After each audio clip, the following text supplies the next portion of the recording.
Hello student, मैं रमाकांत स्वागत करता हूं आज की इस वीडियो में जिसमें हम लोग क्लास 10th साइंस का पेपर देखने वाले हैं। प्यारे बच्चों, मैं पेपर केवल दिखाने वाला ही नहीं, मैं आपको पेपर सॉल्व भी करवाने वाला हूं। तो पूरा पेपर अंत तक जरूर देखिएगा ताकि आपके एग्जाम में यहां से क्वेश्चन जितने भी आए आप लोग उसको पूरा हल करके आएँ। देखिए लिखा गया है अर्धवार्षिक परीक्षा, ठीक है। तो ऐसा मत समझिएगा कि ये क्वेश्चन केवल अर्धवार्षिक परीक्षा के लिए इंपॉर्टेंट है। ये परीक्षा आपके लिए बोर्ड एग्जाम के लिए भी इम्पोर्टेंट होगा ये क्वेश्चन, और जो आपका प्री बोर्ड होता है उसके लिए भी इम्पोर्टेंट होगा। साथ ही साथ आपके स्कूल में अगर जो कोई टेस्ट होता है तो इन सारे क्वेश्चन को पूछा जा सकता है, चाहे शॉर्ट क्वेश्चन हो या लॉन्ग क्वेश्चन हो। तो सभी क्वेश्चन को एकदम अंत तक जरूर देखिएगा। अगर जो अच्छा लगेगा तो लाइक जरूर करिएगा। बाकी देखेंगे हम लोग पेपर यहाँ से स्टार्ट हो रहा है। देखिए पेपर में जो कुल प्रश्न होंगे, ठीक है, उनको क्या करना होगा, सभी को हल करना होगा। पेपर कितना 70 नंबर का होगा। 20 क्वेश्चन क्या होंगे, एमसीक्यू क्वेश्चन होंगे। 50 क्वेश्चन जो होंगे आपको लिखने वाले क्वेश्चन मिलेंगे। यहाँ पर नोट पॉइंट जो दिया गया है यहाँ पर देख लीजिए।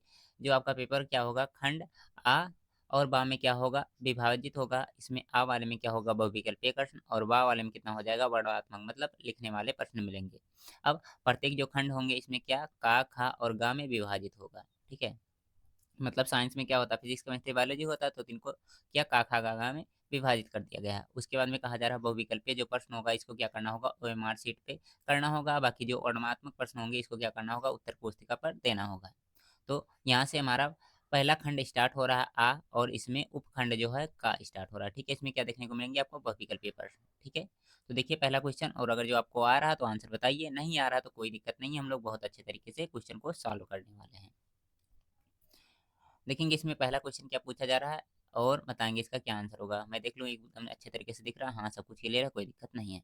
इसमें कह रहा है एक उत्तल दर्पण की फोकस दूरी क्या होगी जिसकी वक्रता त्रिज्या 32 सेंटीमीटर है। तो देखिए यहाँ पर आर की वैल्यू, वक्रता त्रिज्या कितना दिया गया, 32 सेंटीमीटर दिया गया है। 32 सेंटीमीटर, हमें पूछा जा रहा फोकस दूरी कितनी होगी। तो यह बराबर क्या होता है, r/2 होता है। आर की वैल्यू कितनी दी गई, 32 अपॉन कितना हो जाएगा 2, जब इसको सॉल्व करेंगे कितना आ जाएगा 16, ठीक है। यानी कि इसका जो दिया गया है बा वाला ऑप्शन 16 सेंटीमीटर सही आंसर मिल जाएगा। अब इसके बाद में दूसरे वाले प्रश्न में क्या पूछा जा रहा है, इसको देखिए। स्वस्थ आंख के लिए दूरबीन होता है, मतलब अगर जो हम लोग स्वस्थ हैं, ठीक है, हमारे आंख में कोई प्रॉब्लम नहीं, आपकी आंख में कोई प्रॉब्लम नहीं है, तो उसके लिए जो दूरबीन होगा कितना होगा ये पूछा जा रहा है। 25 सेंटीमीटर, 50 सेंटीमीटर, 100 सेंटीमीटर, या फिर अनंत पर। तो देखिए इसका जो दिया गया है लास्ट वाला डी वाला ऑप्शन क्या हो जाएगा, सही हो जाएगा दा, ठीक है, या अनंत पर। ओके। बाकी अगर जो पूछा जाए निकटतम बिंदु क्या होता है, तो निकटतम बिंदु कितना होता है आप लोग बताएंगे 25 सेंटीमीटर। लेकिन से अगर जो अधिकतम पूछेगा या दूरतम बिंदु पूछेगा तो क्या हो जाएगा, इनफाइनाइट, ठीक है। स्वस्थ के लिए पूछा जा रहा है। दोनों प्रश्न याद करेंगे, दोनों इंपॉर्टेंट है। निकटतम कहेगा तो क्या 25 सेंटीमीटर, और दूर बिंदु पूछेगा तो क्या हो जाएगा आपका अनंत हो जाएगा, स्वस्थ के लिए। बाकी इसके बाद में देखेंगे इस क्वेश्चन को और बताएंगे इसका क्या आंसर होगा आप लोग। अंतरिक्ष यात्री को आकाश दिखाई देता है, अंतरिक्ष यात्री को क्या आकाश कैसे दिखाई देती है आपको ये बताना है। मतलब अगर जो आप अंतरिक्ष में गए, ठीक है, तो वहां से देखेंगे तो आकाश कैसा दिखाई देगा, काला, नीला, सफेद या बैंगनी, कैसा दिखाई देता है। तो आप लोग कहेंगे काला दिखाई देता है, बहुत अच्छे तरीके से आपको याद भी होगा। तो इसका जो दिया गया है पहला ऑप्शन सही आंसर हो जाएगा। ओके। बाकी इसके बाद में देखेंगे ये 4 नंबर क्वेश्चन और बताएंगे इसका क्या आंसर होगा आप लोग। इसमें कहा क्या जा रहा है, एक लघु परिपथ में धारा का मान होता है, कैसा होता है आपको ये बताना है। तो क्या होता है, धारा का मान क्या होता है, अधिकतम हो जाता है, ठीक है। तो इसका जो दिया गया है सी ऑप्शन सही आंसर हो जाएगा, बढ़ जाता है, ठीक है। बाकी इसके बाद देखेंगे अगला क्वेश्चन और बताएंगे क्या होगा इसका आंसर। देखिए इसमें इस तरह से क्वेश्चन पूछा जा सकता है कि लघु पतन के समय धारा का मान क्या हो जाता है, ठीक है। तो क्या हो जाएगा, बहुत ज़्यादा हो जाता है। बाकी इसके बाद देखेंगे हम लोग 5वां क्वेश्चन और बताएंगे इसका क्या आंसर होगा। बिजली के बल्ब का तंतु बना होता है, किससे बना होता है, नाइक्रोम से, टीन से, स्टील से या टंगस्टन से, किससे बना होता है। तंतु जो होता है किससे बना होता है, तो इसकी बात की जाए तो ये टंगस्टन का बना होता है। तो इसका जो दिया गया है दा वाला ऑप्शन सही आंसर मिल जाएगा हमको। नेक्स्ट क्वेश्चन देखिए, ये भी बहुत ही इंपॉर्टेंट क्वेश्चन है, ठीक है। क्या समतल दर्पण का फोकस दूरी आपको बताना है। दूरी थोड़ा सही कर लीजिएगा, ये गलत लिखा गया है। तो समतल दर्पण की फोकस दूरी जो होती है क्या होती है, अनंत होती है, इनफाइनाइट होती है। ओके, वेरी गुड, बहुत अच्छी बात है। देन देखो इस क्वेश्चन को और बताओ इसका क्या आंसर होगा आप लोग। मैं जूम कर दे रहा हूँ थोड़ा सा। यहाँ पर देखेंगे क्या कह रहा है। मानव नेत्र द्वारा वस्तु का प्रतिबिंब बनता है कार्निया पर, पुतली पर, आइरिस पर या रेटिना पर। तो बहुत अच्छी तरीके से आपको मालूम है रेटिना पर क्या होता है, प्रतिबिंब बनता है। ठीक है, मानव नेत्र में जो प्रतिबिंब कहाँ पर बनेगा, किस भाग पर बनेगा, तो रेटिना पर बनता है। ठीक है, तो देखिए फिजिक्स के कितने 7 MCQ क्वेश्चन पूछे जाने हैं, तो 7 मैंने करा दिया। अब वो खंड क्या हो जाएगा बा, और इसमें क्या होंगे आपके केमिस्ट्री के क्वेश्चन देखने को मिलेंगे। तो यहाँ पर देखिए सबसे पहला क्वेश्चन पूछा जा रहा क्या, निम्नलिखित में से कौन सी तत्व धात्विक है, मतलब कौन सा धात्विक है आपको ये बताना है।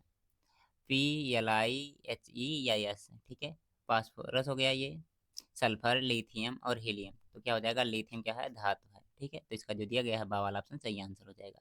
यूरेनियम क्या है आपको बताना है, क्षार धातु, गैस या फिर अधातु या रेड एक्टिविक तत्व, क्या होगा। तो इसका जो दिया गया है रेडियो एक्टिविक तत्व। ठीक है, डी वाला या दा वाला ऑप्शन कह सकते हैं, सही आंसर हो जाएगा। ओके, क्लियर है ना, कोई दिक्कत तो नहीं ना इसमें।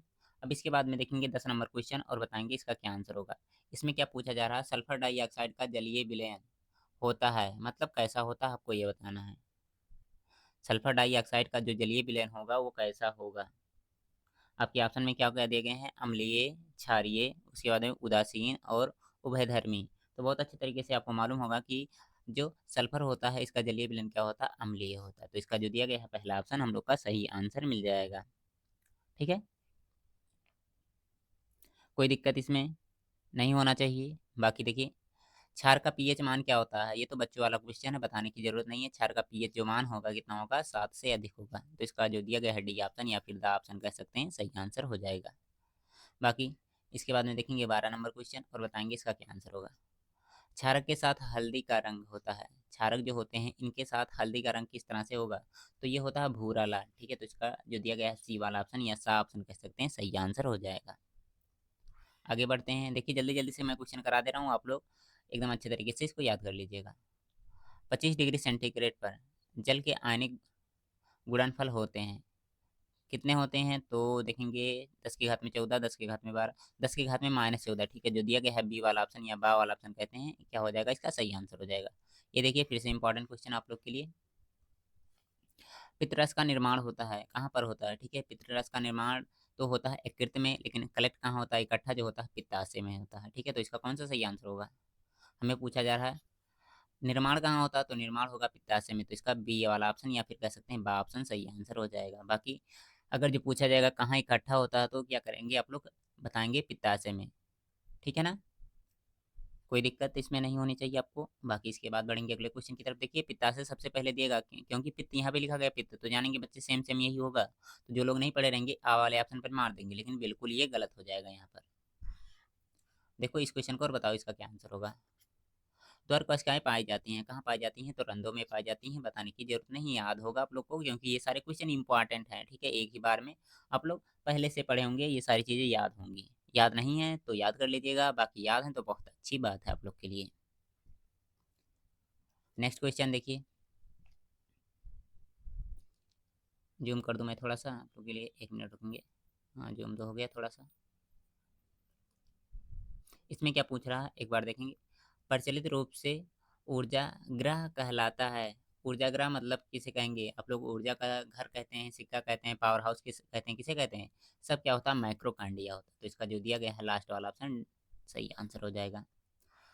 अगले क्वेश्चन की तरफ बढ़िए और बताइए इसका क्या आंसर होगा। एक अणु ग्लूकोज का पूर्ण ऑक्सीकरण से कितने ATP अणु प्राप्त होता है। ठीक है, तो आप लोग बताएंगे कितना, 38। इसका जो दिया गया है द वाला ऑप्शन सही आंसर हो जाएगा। आगे क्वेश्चन क्या है, पादपों में जल का जाइलम का कार्य क्या है, तो जल क्या होता है, जाइलम का संवहन करता है। ठीक है, जल का संवहन कौन करता है, जाइलम करता है। ठीक है, जा से यहाँ पे भी मिला, जा यहाँ भी मिला, तो यहाँ से रिलेट करके आप लोग याद कर सकते हैं। इसके बाद में इसमें पूछा जा रहा है क्या, अलैंगिक जनन मुकुलन द्वारा होता है, किसमें होता है, अमीबा में या फिर ईस्ट में, फिर या फिर लिखा गया लिस्मेनियो में, या फिर क्या लिखा है प्लाज्मोडियम में। तो क्या होगा इसका आंसर, जल्दी से बताएंगे आप लोग। तो इसका जो दिया गया है डी ऑप्शन सही आंसर हो जाएगा, ईस्ट में। ठीक है, बाकी आगे देखिए अगला क्वेश्चन और बताइए इसका क्या आंसर होगा आप लोग। इसमें क्या कह रहा है, केवल प्रोटीन के बने होते हैं। कौन प्रोटीन के बने होते हैं? जो यहाँ पर लिखा गया प्रोएंस जो देगा है पहला ऑप्शन क्या हो जाएगा, हम लोग का सही आंसर हो जाएगा, ये प्रोटीन का बना होता है। बाकी यहाँ पर बहुविकल्पीय 20 क्वेश्चन आप लोग के कंप्लीट होते हैं, ठीक है। तो 20 क्वेश्चन में से कितना आपका सही रहा कमेंट बॉक्स में बताइएगा। बाकी इसके बाद में क्या होंगे, आपके लॉन्ग क्वेश्चन स्टार्ट हो जाएंगे, ठीक है। लघु उत्तरीय, लघु उत्तरीय में क्या दिया गया है, देखिए ये सब क्वेश्चन कितने 4-4 नंबर के पूछे जाते हैं लघु उत्तरीय, और दीर्घ उत्तरीय क्या होता है 6-6 नंबर का पूछा जाता है। इसमें पहला क्वेश्चन देखिए जो दिया गया है, आपके दर्पण के न्यूमेरिकल से 15 सेंटीमीटर फोकस दूरी के लिए उत्तल दर्पण के लिए कोई बिंब 10 सेंटीमीटर दूरी पर रखा है, प्रतिबिंब की स्थिति उसके बाद में तथा प्रकृति ज्ञात कीजिए।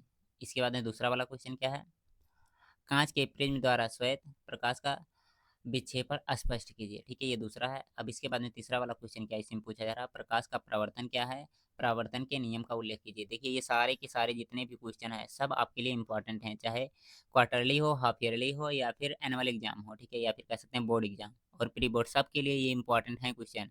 मतलब घुमा फिरा करके हर एक बार क्या होगा, यही क्वेश्चन आपको देखने को मिलेगा एग्जाम में, तो इन सबको याद कर लीजिएगा। बाकी इसके बाद में देखिए ओम का नियम, ठीक है, आप लोग के लिए इंपॉर्टेंट है, ठीक है। ओम का नियम क्या है, ठीक है, उसका क्या होता है, फार्मूला क्या होता है, ठीक है, मात्रक क्या होता है, ये सारी चीज़ें आपको याद होनी चाहिए। बाकी सत्यापन शायद सिलेबस में नहीं है, ठीक है, तो सत्यापन वाला हटा दीजिएगा, ठीक है। आरेख वगैरह बनाना सीख लीजिएगा, ठीक है, आरेख कैसे बनाया जाता है। और इम्पॉर्टेंट है आप लोग के लिए मानोनेत्र, ठीक है, मानोनेत्र का सचित्र वर्णन, ठीक है। उसके बाद में आप लोग को यहाँ पर देखिए मानोनेत्र का सचित्र वर्णन पूछने के साथ साथ में क्या पूछ लिया, नेत्र द्वारा रेटिना पर प्रतिबिंब का, ठीक है, जो बनना होता है, ठीक है, किरण आरेख के स्पष्ट करना है। मतलब किरण आरेख से बताओ कि रेटिना पर कैसे प्रतिबिंब बन रहा है, और साथ ही साथ बताना है मानोनेत्र का। तो देखिए चाहे आप लोग क्या करिएगा, इस क्वेश्चन को कर लीजिएगा चाहिए, क्योंकि ये दोनों क्या होते हैं, अथवा में होते हैं, और में होते हैं, ठीक है। चाहिए करो चाहिए, तो जो आसान लगेगा आप लोग कर लीजिएगा, कोई दिक्कत नहीं है, ठीक है। जो लॉन्ग क्वेश्चन होते हैं क्या होते हैं, 6-6 नंबर के होते हैं, वो ऑप्शन में होते हैं, तो एक करिए या एक छोड़ दीजिए। बाकी इसके बाद में देखेंगे यहाँ पर, 1 मिनट रुकेंगे आप लोग, छोटा थोड़ा सा मैं कर दूँ। हाँ चलिए ठीक है, नहीं दिखेगा भाई, आई होप इतना क्लियर होगा। एक बार मैं चेक कर ले रहा हूँ दिख रहा कि नहीं, हाँ दिख रहा, कोई दिक्कत नहीं है। तो यहाँ पर देखिए पूछा गया आपसे जो खंड, जो उपखंड क्या है बा है, इसमें पूछा जा रहा है निस्तापन और भर्जन में अंतर क्या है, ठीक है। उसके बाद में पीएच मान क्या है, दैनिक जीवन में पीएच का महत्व बताइए, ठीक है। 4-4 नंबर क्वेश्चन के ये केमिस्ट्री के क्वेश्चन है, शायद निस्तापन तो हट गया सिलेबस से, अदर बोर्ड में है, ठीक है। बाकी किसी किसी बोर्ड में है तो जिसमें होगा सिलेबस में वो लोग देख लेंगे, बाकी जिनके बोर्ड में ये कट गया है वो लोग हटा सकते हैं, कोई दिक्कत नहीं है, कहीं कहीं पे है। उसके बाद में देखिए टिप्पणी, टिप्पणी तो आपका आएगा ही आएगा, ठीक है। इसमें क्या पूछा गया, संचारण और विकृति गंधा क्या करना है, टिप्पणी करना, ठीक है, दीर्घ उत्तरीय में दिया गया है। तो 6 नंबर का प्रश्न होगा, 3 नंबर का ये हो जाएगा, 3 नंबर का ये हो जाएगा, चाहिए इन दोनों में कर लीजिएगा, ठीक है। अगर जो टिप्पणी करना होगा तो इन दोनों को कर लीजिएगा, या फिर क्या करिएगा, ये दिया गया है सोडियम धावन सोडा का रासायनिक नाम, अणुसूत्र और इसके बनाने की विधि और इसके उपयोग लिखिए, ठीक है। तो ये क्वेश्चन करिएगा दिया है, ठीक है, ये दोनों क्या है, अथवा में है, केमिस्ट्री के क्वेश्चन है। बाकी इसके बाद में क्या होगा, आपका बायोलॉजी का क्वेश्चन स्टार्ट होगा। यहाँ पर बायोलॉजी में भी कितने 3 क्वेश्चन होंगे, 4-4 नंबर के, 12 नंबर के हो जाएंगे। बाकी दीर्घ उत्तरीय जो प्रश्न होगा, ठीक है, इसमें क्या होगा, एक ही क्वेश्चन करना होगा, 2 क्वेश्चन दिया रहेगा, तो 6-6 नंबर के ये क्वेश्चन होते हैं। तो इस तरह से आपका पूरा पेपर एकदम अच्छे तरीके से आप लोग देख लिए होंगे, उम्मीद करता हूँ बहुत अच्छे तरीके से आपको समझ में भी आया होगा, पेपर पैटर्न वगैरह सारी चीज़ें। बाकी कितने क्वेश्चन आपको याद हैं ये भी कमेंट बॉक्स में बताइएगा। बाकी बहुविकल्पीय में 20 में से 20 आपका सही हुआ या नहीं, ये भी कमेंट बॉक्स में बताइएगा। क्लास कैसी लगी कमेंट बॉक्स में बताइए, और अच्छा लगा हो तो लाइक भी करिए, अपने दोस्तों के पास में शेयर करिए। बाकी मिलते हैं हम लोग अगले क्लास में, तब तक के लिए आप लोग अपना ख्याल रखेंगे और अपनी पढ़ाई को एकदम बेहतरीन तरीके से करते रहेंगे। नेक्स्ट क्लास कौन से सब्जेक्ट पे होना चाहिए आप लोग ज़रूर बताइएगा। ओके, बाय बाय प्यारे बच्चों।